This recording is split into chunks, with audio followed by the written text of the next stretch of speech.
टूरी के गजब के ब्यूटीफुल, टूरी के बेनी मगोंदा फूल, टूरी के गजब के ब्यूटीफुल, कारी करौदा टूरी के जवानी झामदारे रे, कारी करौदा टूरी के जवानी झामदारे रे, मोला झामदारे रे, करौदा झामदारे ना।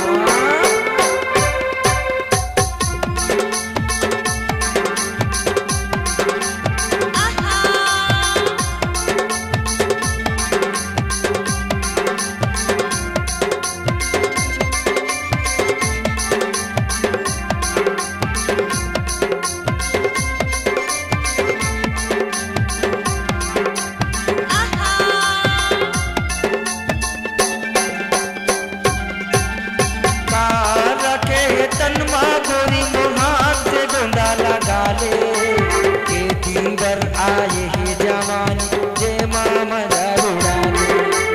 के दिन भर आए है जवानी जे मामा उड़ाले, का रखे है तनमा गोरी हाथ से गोंदा लगा ले, के दिन भर आए है जवानी हंस के मजा उड़ा ले, के दिन भर आए है जवानी हंस के मजा उड़ा ले, के बेनी मगोंदा फूल, के गजब के ब्यूटीफुल, टूरी के बेनी मगोंदा फूल, के गजब के ब्यूटीफुल, कारी करौदा टूरी के जवानी झामदारे रे, कारी करौदा टूरी के जवानी झामदारे रे।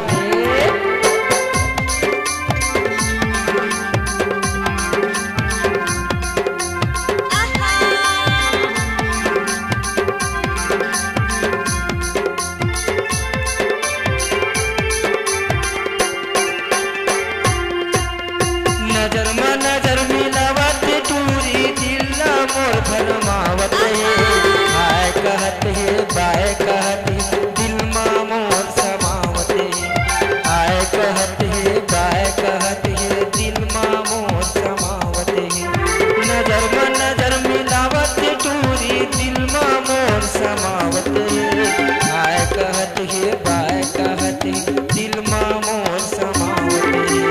हाय कहत है बाय कहत दिल्ला मोर भरमावत है, टूरी के बेनी मगोंदा फूल, के गजब के ब्यूटीफुल, टूरी के बेनी मगोंदा फूल, के गजब के ब्यूटीफुल, कारी करौदा टूरी के जवानी झामदारे रे, कारी करौदा टूरी के जवानी झामदारे रे, मोला झामदारे रे, करौदा झामदारे ना, मोला झामदारे रे, करौदा झामदारे ना, कारी करौदा टूरी के जवानी झामदारे रे, कारी करौदा टूरी के जवानी झामदारे रे, मोला झामदारे रे, मोला झामदारे रे,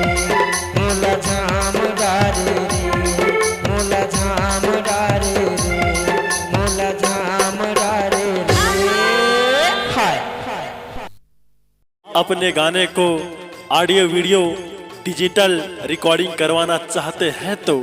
चले आइए Priyanshu studio Bemetara. Mobile number है 9399345518।